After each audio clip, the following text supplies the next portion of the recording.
which costs us $1,892 para sa dalawa kami. Grabe no, plane ticket na yun papuntang Pilipinas.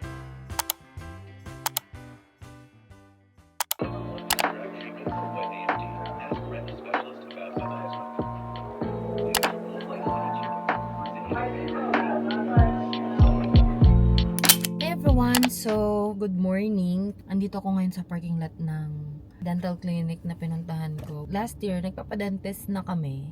And the previous year, okay yung schedule namin. But last year, dahil sa move, hindi kami nakapagpa-dentist ng yung second month. Yung second time dapat for the year. Kasi diba, every 6 months ka. So, the second 6th month ay hindi na kami nakapagpa-dental. And then, our original plan when we go back home to the Philippines ay magpa-dentist doon. Kasi alam ko, mas mura talaga doon yung dental cleaning and filling and all of that stuff. So dito guys, every time that you visit the doctor, in-x-ray ako kanina, yung parang whole thing, yung nakatayo ka na may ibabite ka, ganun. Just a picture of the whole mouth, ganyan. And then, nung pumunta na ako dun sa mismong office nila, yun yung in-x-ray ako for cavities. And I was hoping na sana wala akong cavities, ganyan. Kasi for the past, ever since nanggaling ako ng Pilipinas, kasi nga umalis ako ng Pilipinas, pinaayos ko lahat ng mga possible na kahit pa-start pa lang noon, pina-feel ko na lahat yun noon para walang ako maging problema. Tapos wala naman sumasakit sa mouth ko. And then, nitong mga nagpapadentist ako nung nasa Iowa pa kami, wala din akong problema. More on sa gums lang talaga kasi kahit every 6 months ako na nagpapa-cleaning, yung ano bang tawag doon? Hindi ko alam kung anong Tagalog.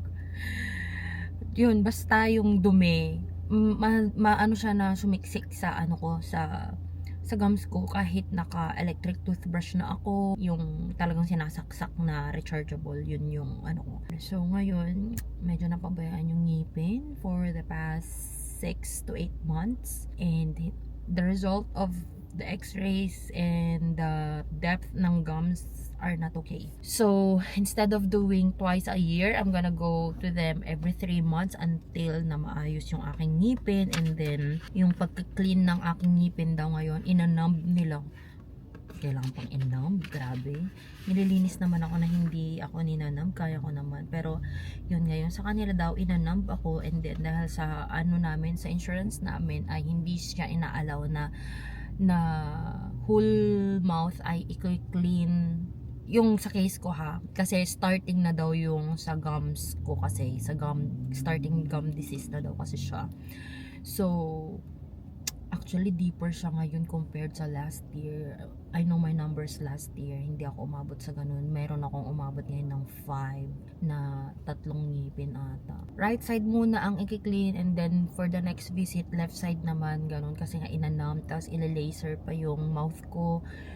Red laser, yung parang pinaka-facial din, di ba? Red laser din yun. So parang may ganun din for the dentist pala, na to kill the bacteria para maiwasan yung regrowth inside the gums, ganyan. Kasi nga, kung hindi mo talaga naiingatan yung ngipin mo, magkakaroon ako ng bone loss sa ngipin. So yun yung parang nagkakaroon siya ng parang pumapayat yung ngipin mo, ganun. And then yung itang canine ko dito, meron daw silang nakita na kailangan lang i-monitor daw kasi parang nagkakaroon siya ng recession. Parang recession ba yung tawag niya? Parang nag-ano siya from the inside.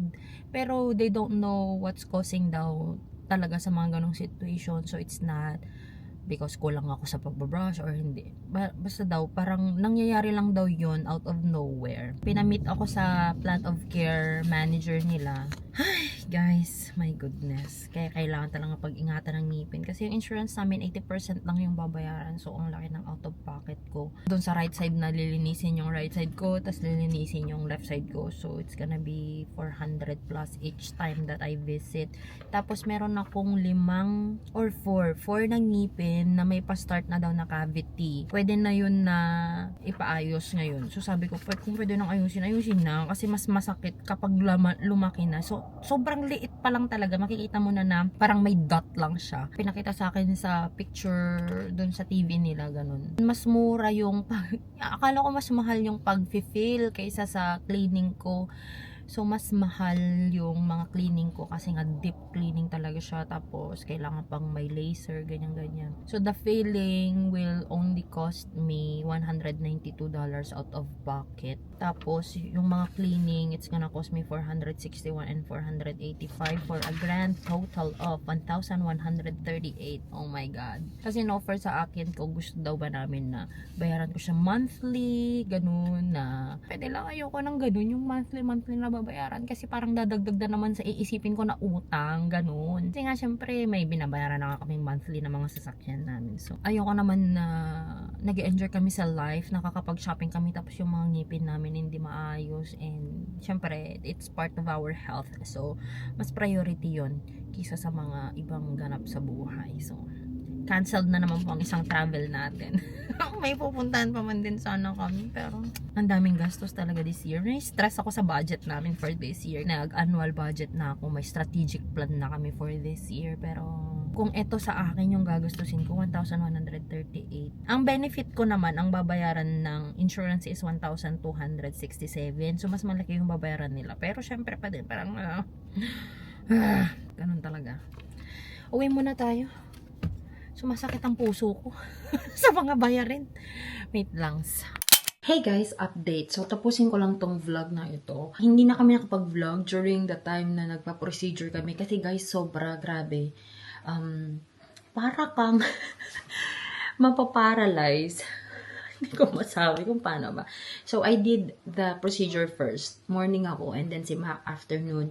Which is mistake on our part. Dapat pala hindi kami sabay at the same day na nagpapaganon. Kasi parang walang gustong kumain. Parang both of us nangihina. Kasi what they did was they numb. So, may ini-inject sila na lidocaine plus epinephrine. Yun yung parang kapag nagpapabunot ka din ng ngipin. What I hate the most was this one. Yung kapag dito i-inject sa doon sa pinaka-bagang mo or whatever, na parang pupunta siya sa tenga mo, tas dito. Ganyan. So, di ba sabi ko, on the first part of this vlog, hindi naman ako nagpapanumb kapag nagpapalinis ako ng ngipin ko. But good thing talaga guys, na ininumb nila ako. Grabe. As in, kung siguro paglilinis to ng CR, yung mega deep cleaning. As in na hindi lang siya sa ngipin. As in, loob ng gums, lilinisan nila, ganun. Which is really, really good. I felt really, really clean after a week ng procedure. But the recovery for my part, it's kinda long. Kasi yung sa akin, ang problema is, napaka-TMI tong video na to, is dun sa mga dulo-dulo, because those are the parts na mahirap i-brush, diba? So, and then yung kasing ngipin ko sa dulo, hindi siya totally nakalabas. Alam mo yung may gums pang nakaganon, konti. So, hindi talaga siya yung full-blown na ngipin na nakalabas.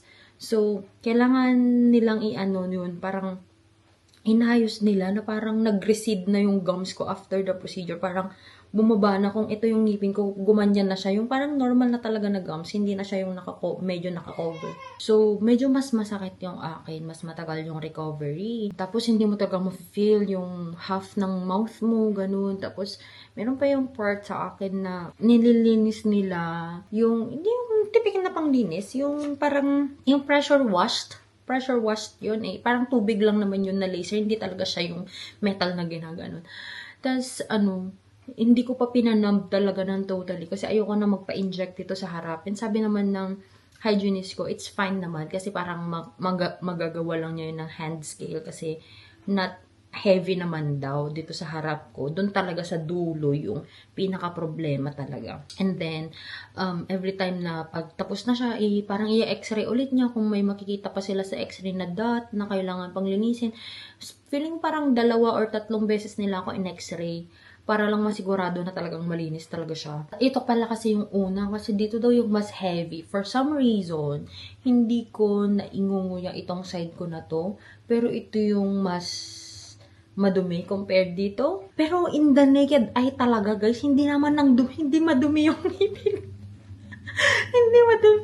Sabi ko, grabe, parang sa naked eye, kaya talagang hindi ganun ka siguro ka ano yung pagbabrush ko. Kasi, pag tinitingnan ko yung ngipin ko, okay siya, malinis siya. Hindi puro ano yung ngipin ko, ah. Pero yun pala talagang may mga nakasiksik, dun talaga nga sa gums yung problema. So, hindi yung teeth. Hindi yung top ng teeth. Nandun talaga siya sa dito. Ganyan. Tapos hindi mo siya nakikita. That's why they also did the laser para daw ma-prevent yung regrowth ng bacteria sa loob ng gums para hindi magkaroon ng gingivitis, ano pa ba. Tapos the second week na nagpagawa kasi nga 2 sessions. Dito, ang naging problema ko lang is para kung, alam mo yung sinabitan nila ng suction dito, parang nasugat yung dito ko. Ito yung masakit talaga. So, nag-recover na yung loob, pero itong sugat dito sa bibig ko, siyempre every time that I talk, na-stretch siya, ganun. Yun yung masakit. And then dito naman, yun ang naging problema ko. Naka-recover na si Mac. So, same procedure. Naka-recover na si Mac. Ako hindi pa. And then, magwa 1 week na yun eh. Okay na sa kanya. Hindi na siya in pain. Ako, in pain pa din talaga ako, guys. As in, every 4 hours na yung Tylenol, Advil. So, parang every 2 hours may meds ako. Nung chinek ko yung throat ko, para na akong may strep. As in, kadiri yung throat ko, guys. Puting-puti. Para akong nandiri na, hindi masyadong inflamed yung tonsils ko. Pero, puti dito ko. Yak talaga. Tapos tumawag ako sa, sa clinic. Kakausapin daw yung hygienist kasi syempre receptionist lang yung nakausap ko. Kasi nga, siya yung nag-ano. Pero hindi na ako makapag-antoy kasi ang sakit ng throat ko na. Ay, hindi siya masyadong masakit eh. Kadiri lang tingnan talaga nung chinek ko. Kasi lagi akong nag-check na nga ng mouth ko kung nag-heal na ba. Kasi may mga singaw. Siguro dahil dun sa pinag-anuhan ng instruments, ganun, tapos nilalagyan ko. Tapos yung gums ko, yung sinasabi ko na parang na-recede na nilang ganun. As in, guys, inflamed talaga. Sinabi naman sa akin na na-inflamed pa rin siya or what. Kasi hindi ko na maantay yung dentist. Nagpunta na kaming urgent care. Tapos, sabi ng doctor, inflamed nga daw yung gums ko dun sa dulo. Tapos, bibigyan niya ako ng dental cream para doon. So, binigyan ako ng parang steroid para lang hindi siya masakit. Kasi sabi ko, hindi na ako nakakakain. And you know naman me, food is life. And then, how about my throat? Sabi ko, bigyan na lang daw ako ng broad spectrum na gamot. Which is, ano na nga yung binigay sa akin? Amoxiclav ata yun kung sa atin. Basta parang ganun. I'm gonna take it twice a day for 10 days. Nung natapos na ako sa clinic, nakuha ko na yung meds ko, tsaka lang tumawag yung dental clinic about that. Tas yun, sinabi na kung after 10 days, hindi pa rin daw maayos yung throat ko tsaka yung gums ko, I need to go back there daw. Meron pang appointment si Mac na yung papapasta niya, filling. And then, hindi ako nakapa-appointment. So, I'm kind of thinking na I still wanna go.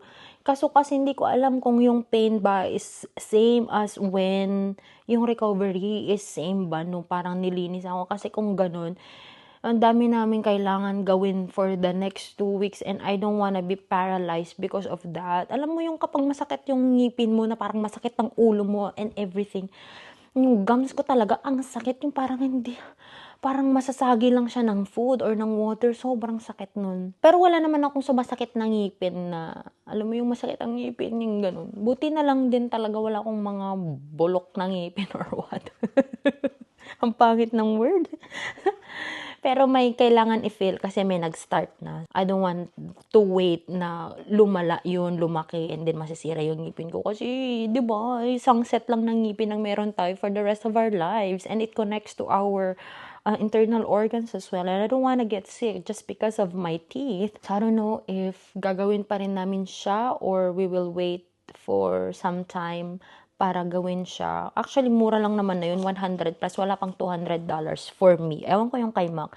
But all in all, we paid for $946 each person, which costs us $1,892 para sa dalawa kami. Grabe no, plane ticket na yun papuntang Pilipinas. Balikan na yun na plane ticket. So, yun yung mistake talaga namin na hindi kami nagpaano sa Pilipinas ng ngipin namin nagpa-asikaso. Pero kailangan ng asikasuhin dito. Thank you na lang talaga sa insurance kasi kung wala kaming insurance, oh my God, hindi lang doble yung babayaran namin dito, guys. As in, 80% kasi yung babayaran nila eh. But anyway, that's it for this one. So, sa mga nasa Pilipinas pa po, before you come here to the USA, I always encourage na ipaayos nyo yung ngipin nyo before you leave the Philippines because kahit sabihin mong mahal sa Pilipinas, it is still way cheaper there.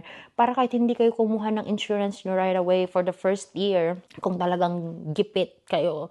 So, pagdating nyo dito, kahit di muna kayo kumuha ng dental insurance ninyo para the next year na lang kayo kumuha ng dental insurance at doon na kayo magpalinis ulit, yun, at least malinis yung ngipin nyo. Lalo na kung dumating kayo dito ng mid-year na, parang kunyari, June, dumating kayo dito, kahit wag na kayong kumuha ng dental insurance nyo, kung tapos naman na kayo sa Pilipinas magpalinis, magpapasta, tapos the next year na lang kayo, 2026 na lang kayo, yung enrollment nun is November or December, ang start nun is January 1. So, doon na kayo magkumuha ng insurance nyo. Yun yung gawin ninyo before you come here to the USA para mas makatipid kayo kasi dental is not a joke here. Ayan, mga bills. So, yun lamang po, na-share lang namin para medyo mas makatulong naman siya or maging awareness naman siya sa mga papunta dito. And of course, sa mga nandito na hindi pa na-experience magpa-dental, you can go, wag niyong pabayaan yung mga gums ninyo. Don't be like us na napabayaan lang siya ng ilang buwan. 1 year ka muna pero sobrang drastic yung naging change. That's it for this vlog, guys. Thank you so much, guys, for watching. I hope you enjoyed watching this video. And if you haven't subscribed to this channel yet, please do subscribe and hit the notification bell button para lagi kayo ma-update every time that I upload the video here on this channel. And of course, huwag mo na rin kalimutan na i-follow ako sa Facebook and sa Instagram with the name Joy of Mia. And I will talk to you guys on my next one. Bye!